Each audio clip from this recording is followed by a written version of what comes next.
This is going to be a crash course on how to boycott successfully. This is your favorite half Chinese. I made this video because I see a lot of people sending me things saying how successful this boycott is. And then when I look at what they are doing, I do not see the success of it. And here is why. From recent boycotts that has been going on, they told me, look at this or that company, look, they're losing revenue, we are winning, blah, blah, blah. Then I disappoint them by saying, but what was your goal for a particular company? Was it to lose money? And then more often than not, they say, no, my goal is such and such. So then I ask him, did it end or did you meet that goal? And then they reply no. So in return, I reply to them, then your boycott just has failed, right? You're going to have to be honest instead of wishful thinking. And the reason for it is that most people do not understand the dynamics on how certain things function and do not know how to analyze the situation, but are letting their emotions do the work. It is also because they don't possess that framework to understand. So therefore, I will give a little insight on how to boycott properly. We are going to create a hypothesis first. So here we go. But please first save the video. You might want to look back at it a couple of times and maybe please give it a like, because I don't need your money. I just want to have your love, all right? And please help others by sharing. Thank you. So we're going to create a hypothesis first. We have a country, and the country, we just call it the Little Devils, who is doing a tremendous harm to its neighbors. Then we have the compassionate, lovable, adorable you, staring at it with pain in your heart, feeling lost and helpless as you seem not to be able to stop it. All of a sudden you think, if I can break their companies, maybe they will stop because they run out of finances, and if I get enough people with me, maybe it would work. The first thought is partly right, but you need to dive in a little bit deeper. So you go to a clear field and think about it and analyze the situation. Soon you find out it doesn't make any sense for the Little Devils to get problems with all their neighbors, unless there's something else behind it. What you find out is that the Little Devils are having a bigger brother, the Big Devils, somewhere on the other side of the world.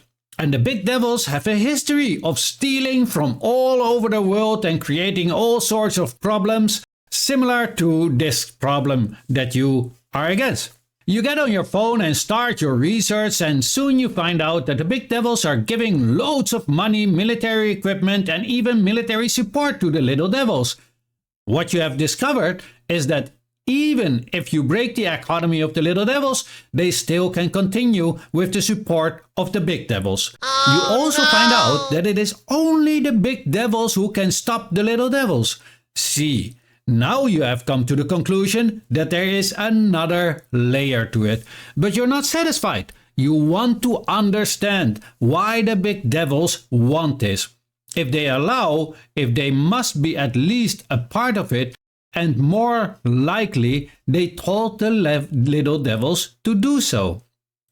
So you soon see that the citizens of the Big Devils don't really like what the Little Devils are doing. So why does the government of the Big Devils not do anything? Is there anything they get out of it? So you hop on social media and you look at the Big Devils country and you see poverty. So it can't be for the people. Now you look at the systems they are using, and you soon see that the Big Devils have a government that answers to lobbies. You investigate the lobbies, and now you see that the lobbies are being used by a very small group of very, very wealthy people, the capitalists. Welcome, you have just discovered what this is all about. So let's look at how this actually works. We have first the capitalists, who give a ton of money to the lobbyists to do their bidding for whatever they want, from passing laws in favor of their ventures to wars for resources. The lobbyists in return pass down a part of that money to the politicians to persuade them to do whatever the capitalist wants. But how does the capitalist get its money for this venture? Well, that's easy. The citizens give it to them by buying their products and selling their labor to them so they can make more capital.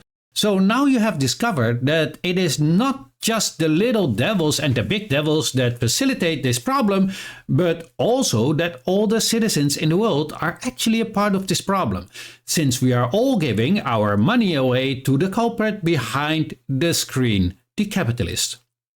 But how is the government able to do this all? How are they funded to keep the little devils alive and let the little devils do as they wish? Because it needs a ton of money.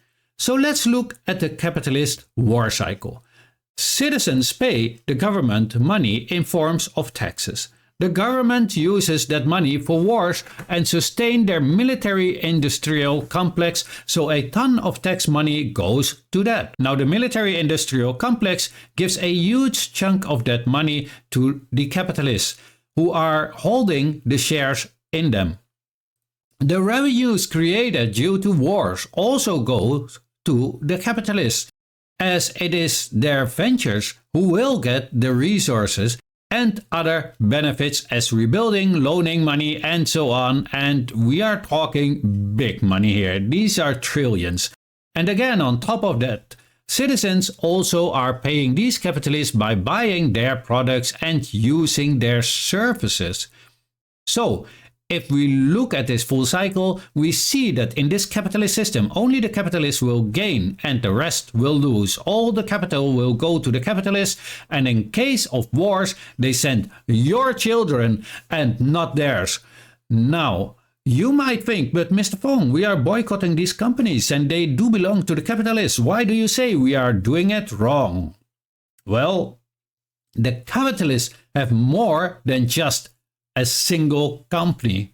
So if you buy a different product, you still are paying the capitalist. You simply shift the revenue from one brand to another, of which both are being held by the capitalist. They can even make money on it by shorting the companies that you are boycotting. Knowing this, you have to boycott all they have a part of, and that's a lot. We are talking about all the major brands, streaming services, social media platforms, and so on. So if we look at this cycle, then we have identified the culprit and their weakness, which is capital. We also have identified our strength and collective strategy, because it is only us, the citizens, who are actually the majority, who can stop the capitalists and prevent them from growing, because we are funding them. So in short, you should first have your goal, then identify the culprit, identify the weakness, identify your strength, and then make a collective strategy and be very, very disciplined in it. Now, you can start to boycott, but how do you go about it? Well, you have to send an email to the corporates of those brands or services that you are going to boycott. In the case of brands like clothing, for example, you just tell them you have been their customer for many years but will stop buying from them because of whatever is going on that you do not like or do not agree with that the little devils are doing. Then you tell them, I know you all have influence via the lobbies. So what I want you to do is very simple. Since I am paying your wages, I want you to openly denounce what the little devils are doing. Then cut all your ties with them in any way, shape or form that is possible. Then I want you to use your lobbies to tell my government they need to stop the little devils right now. Now, if you do that all and the little devils stop doing what I don't want them to do, I will be more than happy to be your customer again. However, if you do not follow all the steps, and I mean all the steps, and I will not meet my goal, I will never ever be your customer ever again, as your values do not align with my values. So an email would go something like that. You can make your own words of it. It doesn't matter. You can also just copy paste. It's fine. So the corporates also understand why they are losing money and what they can do about it. Now, a lot of companies will have nothing to do with the little devils, but you will have to pressure them to stand up for you. Eventually, they all belong to the same group, the capitalists. And if these companies openly will stand up, then more and more will. So what you want is to strike at the heart of the enemy, and that is capital. Shifting from one brand to another is just the same to the capitalists. Now, a lot of you are addicted to those brands because you want to look rich, but those brands are keeping you poor. By overpricing their products, you will have some fun finding new, little, smaller brands, independent from capitalists. You will have to let go of certain things you are used to. But keep in mind that what you are doing is virtuous, and by not doing it you are a huge part of the problem. Now, certain brands or services in certain countries you are forced to use as there is no alternative, so be it. You cannot help it, right? But if there is an alternative, just quit them instantly and send them the email. I hope this was useful. Now mind you, this was a hypothesis.